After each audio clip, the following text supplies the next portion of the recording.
Oh, we got a good one today. Four officers beat a man to death. Thought they were going to get away with it, but oh, did they not know. Justice will be served. Don't forget to like, share, and subscribe. Leave me a comment. Environment where officers are routinely berated, assaulted, and placed in harm's way. Having served in that role myself, I understand firsthand the toll that takes. Despite those conditions, Anthony served with honor, professionalism, and courage. His personal record reflects multiple accommodations, including separate occasions where he intervened and rescued inmates. Outside of his service to the state, he's been a devoted husband for more than 20 years. He has raised 3 children who are positive, productive members of this community. From the outset, Anthony has expressed genuine remorse. He understands that the situation deteriorated regardless of the circumstances unfolding, and he knows he should have intervened.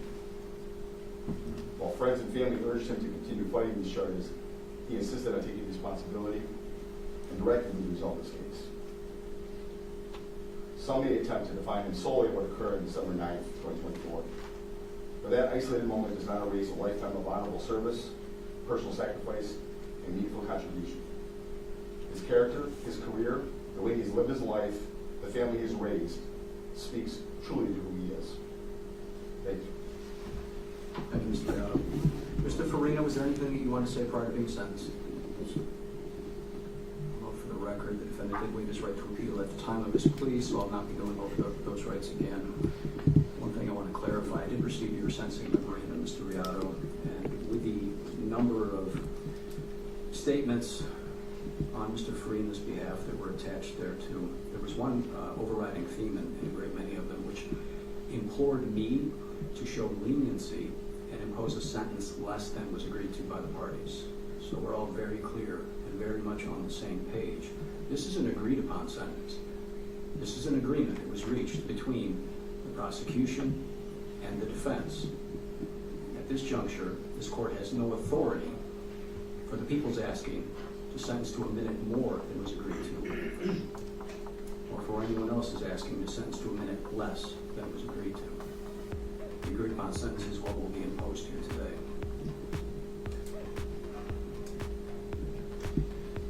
As to the conviction for manslaughter in the first degree, the defendant is hereby sentenced to a determinate sentence of 22 years in state prison.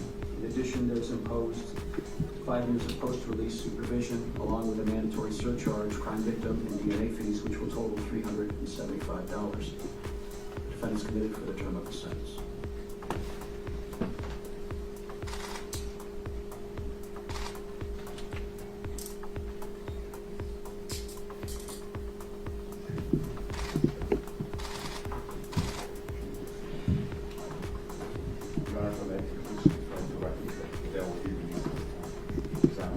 The bail will be released, however, the proposed form you sent to me suggested that I was returning that to you, but it was posted by a Diane Farina. Correct.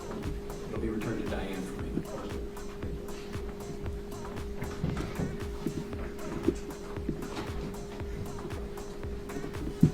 Nicholas D'Angelo.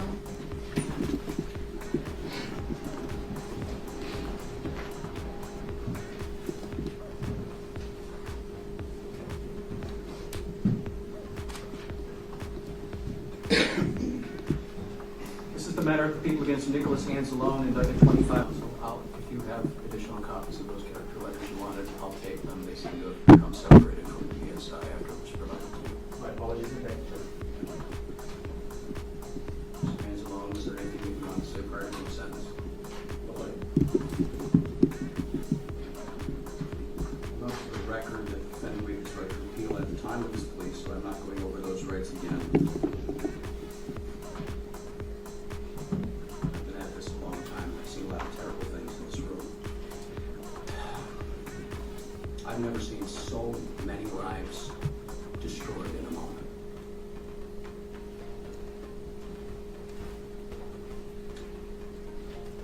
The defendant is sentenced as follows. As to the conviction for manslaughter in the first degree, the defendant is hereby sentenced to a determinate sentence of 22 years in state prison. That is along with 5 years post-release supervision.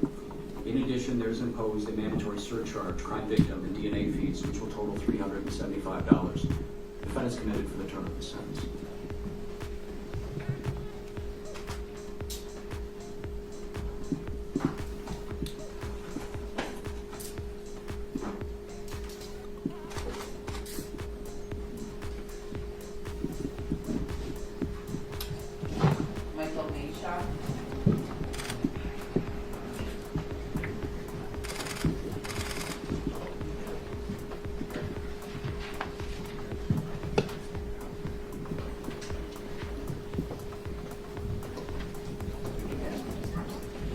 Manshaw. Good morning, Thomas Capezza, on behalf of Michael Manshaw. Good morning, Mr. Capezza. Oh, Mr. Capezza, you're being returned your client's passport. This is the matter of the people against Michael Manshaw, indictment 25035. This matter is on full sentencing today. Back on September 22nd, the defendant pled guilty to one count of manslaughter in the second degree, with an agreed upon sentence of 3 to 9 years in state prison, along with mandatory state surcharges. Is that the people's understanding? It is, Your Honor. Mr. Capezza, that's your understanding? Yes, Your Honor, and he has not waived his right to appeal. Correct, that's my understanding as well. Will the people then move sentence? We do, Your Honor. Would you like to be heard? Briefly, Your Honor, again, we would incorporate the statements made by Mr. Brooks Jr. as well as Mr. Wicks. And this is a negotiated disposition, so I won't belabor many points here, but I do feel that the record needs to be clear that Mr. Manshaw was a sergeant that night. But more than that, he was the sergeant. As we found in the trial, he was solely and individually responsible in his own mind for that use of force on Mr. Brooks. So while Mr. Brooks was being beaten, while Mr. Brooks was deteriorating before his eyes, that was Mr. Manshaw's responsibility. And he did nothing. He didn't help Mr. Brooks. He didn't protect Mr. Brooks. He didn't get Mr. Brooks treatment. He walked out of the room after Mr. Brooks had been stripped down to his underwear, clearly in absolute crisis, and he mocked him. And we saw that and was captured on video as he looked at Sergeant Trombley and he arranged his hands as Mr. Brooks' hands were being held up by his head while Mr. Brooks was dying. For all of that, Your Honor, while we understand that Mr. Manshaw never touched Mr. Brooks, he was deeply responsible. And it is important for all of us and for the justice system as a whole that he be held accountable as we've agreed that he would be today. He will deserve every second of the sentence that you will impose. Thank you. Thank you. Mr. Capezza, would you like to hear it? Your Honor, thank you. Mr. Manshaw has accepted responsibility for what occurred, but there's much more to Michael Manshaw than December of that year. Michael Manshaw is devoted to his faith, devoted to his family, devoted to his friends, as evidenced by the character letters that came out, including two letters by two incarcerated individuals who credited Mr. Manshaw for his fine work in guiding them to a better life. The tragic events of December are not in dispute, but there's much, much more to Michael Manshaw than the events of that day. He accepts responsibility and he's prepared to serve his sentence. Counsel, Mr. Manshaw, was there anything you want to say prior to your sentencing? No, Your Honor.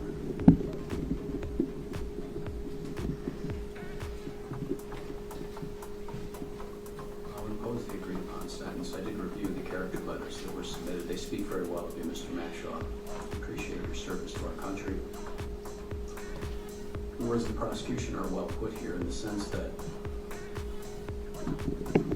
some of us got to spend a lot of time watching and rewatching that video in the recent trial of this matter. There's individuals responsible for what they did.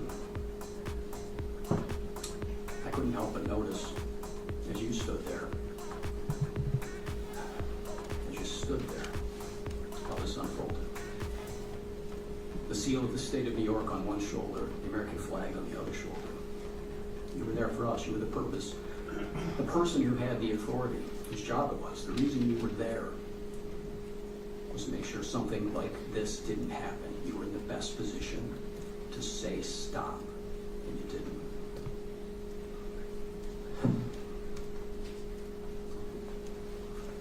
For the crime of manslaughter in the second degree, the defendant is hereby sentenced to an indeterminate sentence of imprisonment, having as its minimum 3 years is maximum, 9 years in state prison. In addition, there's imposed a mandatory surcharge, crime victim, and DNA fees totaling $375. Defense committed.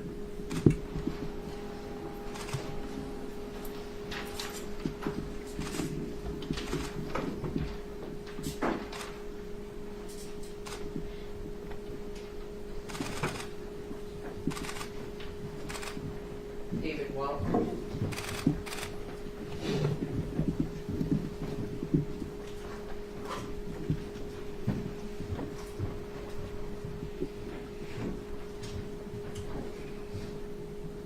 This is the matter of people against David Walters, indictment 25035. This matter is on for sentencing. Back on September 22nd, the defendant pled guilty to 1 count of manslaughter in the second degree, with the agreed upon sentence being 2 1/3 7 years in state prison, along with mandatory state surcharges. Is that the people's understanding? It is, Your Honor. Mr. Passalacqua, that's your understanding? It is, Your Honor. People that move sentence. We do. Would you like to be heard? Again, briefly, Your Honor, the statements of Mr. Brooks and Mr. Ricks, again, we would incorporate and we would rely on that to speak for Mr. Brooks himself. But one more time, something does need to be said about Mr. Walters himself and what he and his actions and his conduct show about really the incarcerative system as a whole, as it stands. I expect we'll hear that Mr. Walters didn't do anything, that he wasn't in the room very much, and those things may be true, but he was in it, he was around it, he was hearing it, and he saw among the worst portions of the assault, and we know that because we see him on video. And not only did he not do anything, he barely reacted. And I think more than anything else, that is what makes this case so important and what makes it so egregious. Because the violence is bad, and watching a group of people in a position of power abusing and ultimately killing a helpless, restrained man is bad. But what's worse is the indifference about it. What's worse is that there were corrections officers in that room, and Mr. Walters among them, who didn't seem to think that any of this was even out of the ordinary. There was no look of shock. There was no surprise. There was no sense of urgency about any of it. This is routine for them. That, more than anything else, was what we took away from that video. And, Your Honor, that can't be the case. This can't be the routine. This cannot be how incarcerated individuals are treated. And this defendant going to prison, despite not touching Mr. Brooks, won't bring Mr. Brooks back, but it'll disrupt that routine. It will change how those people in those walls view their job. This was not acceptable. What Mr. Walters did was not acceptable. And he needed to be better. And going forward, I hope every corrections officer will be, because of what happens today. And we would ask Mr. Walters to be sentenced as agreed upon. Thank you. Pass the line. Would you like to be heard? Thank you, Your Honor. At this point, I believe I've exhausted all that can be said with regard to Mr. Walters in this matter in this venue. Thank you. Mr. Walters, is there anything that you would like to say prior to being sentenced? No, sir. And as to the conviction for manslaughter in the second degree, the defendant is hereby sentenced to an indeterminate sentence of imprisonment having its minimum 2 1/3 years as its maximum 7 years in state prison. In addition, there is imposed a mandatory surcharge, crime victim, and DNA fees, which will total $375. The defendant is committed for the term of his sentence. Your Honor, may I protest the PSI for the court? Thank you.